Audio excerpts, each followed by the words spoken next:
What do you think of Joseph Cotten as an actor? I like him a lot, but I like him in the same way I like Joel McCrea. All right, you can do this one thing, and it rings a little bit false. He's a very poised actor, but he doesn't have a great gift for acting. Yeah. Like, he's very elegant. I saw a movie called Blueprint for Murder. Have you seen that? No, I haven't. That is a really interesting movie. For the first half of the movie, you're like, this is too stiff. But when you get to the final scene of that movie, it is so intense that it's worth it just to watch the whole thing. I've never even heard of that Blueprint for Murder. It's an old film noir movie. The movie came out just recently called The Green Fog. It's by Guy Madden. It's hard to explain the movie, but Joseph Cotten's in that. When did this come out? I saw it at the film festival. It's a new movie. Joseph Cotten? Yeah. He's dead. Exactly. Oh, okay. Yeah. So who are we talking about? Guy Madden. It's a movie that doesn't sound like it's real. Then you watch it and it's like, this might be the best movie of the year. But it's all stuff from movies and TV shows filmed in San Francisco. Okay, so it's like clips edited together into a... It's basically Supercut, the movie. Huh. But wow, that sounds really interesting. I can't speak too highly of it. Is this show over? Yes. Who knows anymore? I had more to say about... Cut. Didn't I say cut? No, it's we probably have we could have a potential cold opening in there. Yeah. Joseph Cotten had a quote late in life. He was like, "A lot of people say that the greatest movie ever made is Citizen Kane, and I was in that." And then there's this critic who says that the greatest movie ever made was Touch of Evil, and I was in that too.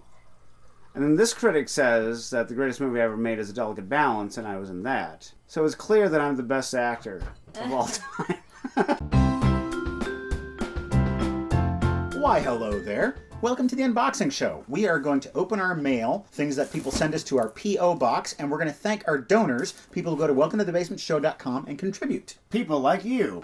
And who? Marie, Mario, Shannon, Scott, Jennifer, Ann, T.A., Maura, Samuel, Melanie, Richard, Brian, Abigail, Kelsey, Michael, Emily, Roger, and Alfred. Yeah, that really is distracting when you do that.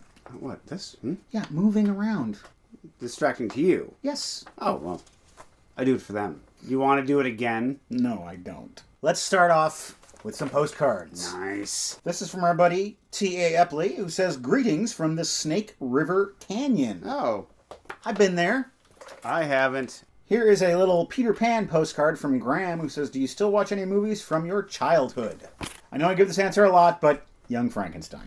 I think the movie I've rewatched the most is Willy Wonka and the Chocolate Factory. Here's another Disney postcard from Richard and Shaz.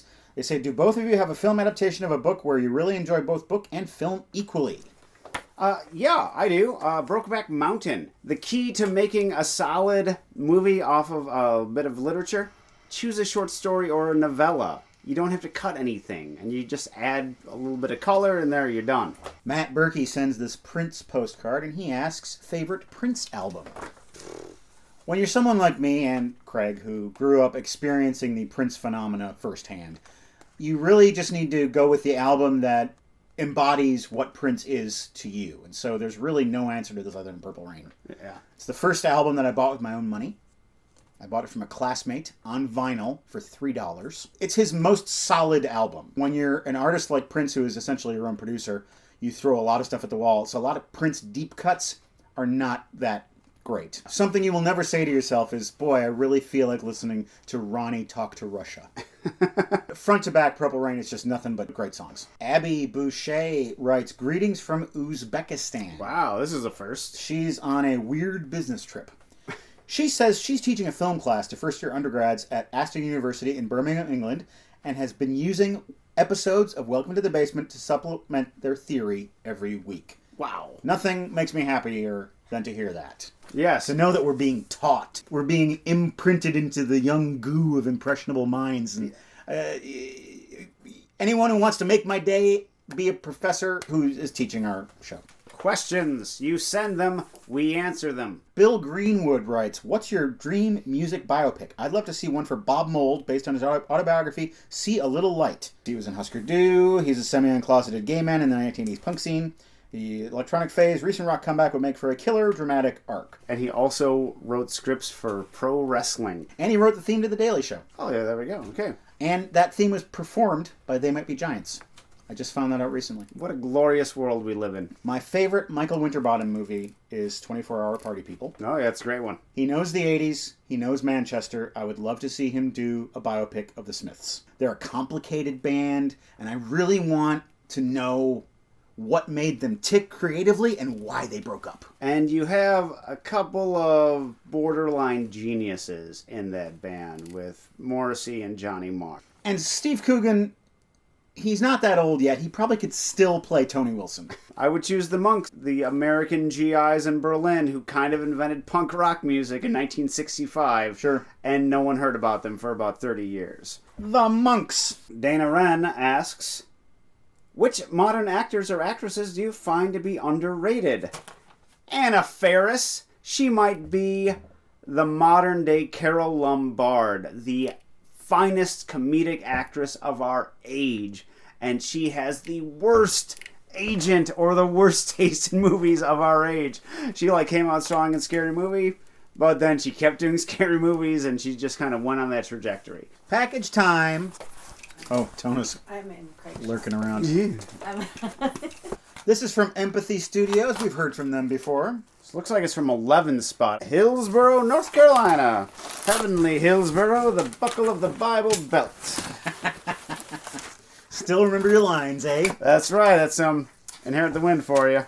I thought it had your name on it, but it's actually the band named after Matt, Sloan. Sure, Sloan, power pop band. Thank you for the Sloan from Johnson. This is from our buddy Alyssa, who says she's been working with resin lately and made each of us a pin of a dinosaur for the Valley of Gwangi and a star for A Star Is Born. Oh, really? That's for you, me, and Tona. Oh, Gwangi. me too, even. She has sent me her latest album, Connection, and she has sent you, presumably, what is not her latest album, Salutations and Sayonara. Oh. That is for you. No. This is for Tona. This is one of her illustrations. Oh. Little kind of anime character there with a unicorn. So there you go. This Oh, wow. woman I is love a it. Renaissance man. It's gorgeous. Woman. That's gorgeous. Thank you.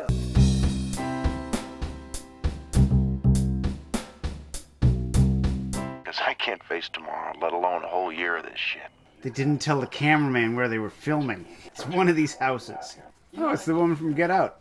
Remember, pick up a black guy, bring him home. We'll take his brain out and put in someone else's. I got my wild cherry Diet Pepsi, and I got my blackjack gum here. I got my Zima. I got my new Coke. I'm ready to go. You're not going to be one of those people who kills themselves and nobody has any idea why they did it, huh? I'd like to refer you to one of my previous movies and the song Teenage Suicide Don't Do It by Big Fun. Saved by the Bell. It's all right, 'cause Mark's Saved by the Bell. He's in the basement. Hey, like we are. We share a lot of similarities with Hard on Perry. Joey Santiago, I met your mom. Unregulated radio would result in programming of the lowest common denominator. Or my name isn't Teen Wolf Sr. Personally, I'd hope that we'd get to hear him a little bit before they nab him. Be interesting to see how hard he is then. Mr. Watts can shed some light on the, Mr. Watts can shed some light.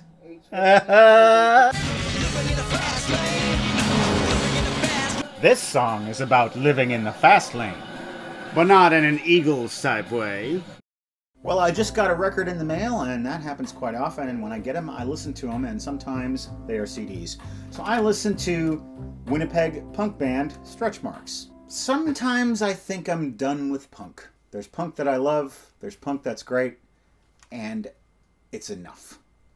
But I listened to this and I really enjoyed it. It's fun. These guys are good musicians, and the songs are high energy, and I really enjoyed it while I was tidying up the basement. The one thing I didn't like about this band, and about a lot of punk bands, is the theatrical anger that they have. And that gets a little tiresome, and that could be because I'm a 45-year-old man, and I've let go of a lot of my anger. So when I see it in other people, I'm like, okay, get over yourself. Although, I've been to Winnipeg, and people who live there, I understand them being angry. No offense.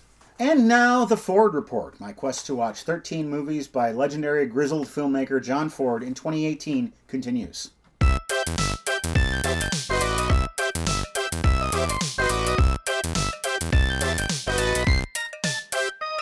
Today we take a look at Tobacco Road. I have not seen this one. Meet the Lester family. Dirt poor, toothless, and stupid. In the beginning of the film, the family patriarch, Jeter Lester, is driving a car with 4 flat tires. And if there was ever a metaphor for the Lester clan, it's that. This is based on a novel by Erskine Caldwell. It's about tenant farmers and sharecroppers during the Depression and how they're often just kind of abandoned. And that's what happened to this family. So this is part social commentary and part Beverly Hillbillies. There's even a character named Ellie Mae. Is it a comedy? Yes, and it's a comedy that you feel bad about for laughing at. And it's often a comedy that you don't laugh at because it's so grotesque. And is this a movie that came out before or after Grapes of Wrath? This was 1941. He did this after Grapes of Wrath? Yes. You know what? I got the Oscar for making the greatest sharecropper movie ever. But I'm gonna try to do it one better. I haven't read the novel, but I know the story. And I know that the movie has a tacked-on happy ending, which is particularly phony considering the plight of these people. There are no happy endings for these sharecroppers. Their life is one long unhappy ending that just won't end. When you take these people who are connected to the land and you take away that connection financially, the landowner abandons them, they can't get any more credit in town, so they can't plant any more crops. And the poorer they get and the hungrier they get, the more they turn into animals. And so, this family has no compunction about nearly beating their son-in-law to death so they can have a raw turnip dinner. It's kind of this lost history in America of what we would consider white trash, Southern white trash. Sure. They're not white trash out of choice. They're white trash because they've been treated as trash. Yeah, and generations of being poverty-stricken. This movie features some John Ford regulars, screenwriter Nunnally Johnson, who wrote The Prisoner of Shark Island. And also Ward Bond is in this movie, and he flips over a car. Does he? Yes. I want you to watch for Ward Bond in these movies. I want you to tell me at the end of this year if you think he's a good or a bad actor. At this point of the show, we'd like to recommend an episode from our back catalog that you should check out if you haven't seen it. Well, I'm going to go way back on this one. I'm going to go back to episode 5. Paint your wagon. You can see us when we are really in our nebulous form. We have weird camera angles. For Seen It, we just list movies and then we say Seen It. But also, I think it's a very fun movie to watch us watching. Let's open our last 2 packages. Let us do that thing. This was sent by the Royal Mail. Really? Tracy says, I sent you a message via eBay. 9th April, please read before opening DVD. You can send messages with eBay? I've never used eBay. The one time I needed to use it, I had someone else do it for me. I'm sorry, Tracy, I don't know what this means. I didn't receive a message. Well, let's find out what's in the package. Okay, this is a DVD. Wormwood, Road of the Dead. Wow, that's cool. Look at that looks scary. Mad Max meets Dawn of the Dead. It's definitely a zombie movie. Yeah, those are 2 movies we like. We will check this out. And Tracy, if I find your message, I will read it on our next episode. This is from Tim, somewhere up in Canada.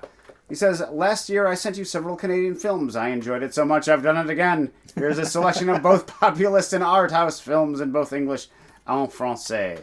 Goon! And Goon's sequel, Last of the Enforcers. Room! Yes, we forget that this is a Canadian movie. This is a beautiful movie we've talked about on the show. I didn't know that was a Canadian movie. 1981. What is this movie? Looks like it's French considering the impronounceability of the names. Triptyque de Belleville. Ah, yes, it's a wonderful cartoon. Seen it. SwearNet. Oh, that's the Trailer Park Boys. Oh, all right then. Oh. Excellent. R.I.P. Mr. Leahy. Enemy, a Denis Villeneuve movie. And finally, I believe this is another Villeneuve. Yes, this is Incendies. Incendies. Yes, so my wish to watch more of his movies has been granted. The rest of our donors: Patrick, Shelby, Cy, Reed, John, Anthony, Lindsay, James, David, Luke, Andrea, Abraham, Martha, Eric, Thomas, Philip, Kempson, Stephanie, Catherine, Grant, and Thomas. Yes, it's still Matt. You're proud of me, I stood still. I am proud of you because I didn't notice it because you were sitting still. Or was I? We've unboxed all the boxes that are here to unbox, and so unboxing is concluded. You can watch the next episode of Welcome to the Basement this coming Friday. And now, You start to party. Why is Pepsi an integral part of this fantasy? I don't know, but it was also in the background earlier, and I really want a Pepsi right now. Talk hard. Talk hard. The idea. Hard. Just go somewhere uninvited. Okay, sorry, Timmy.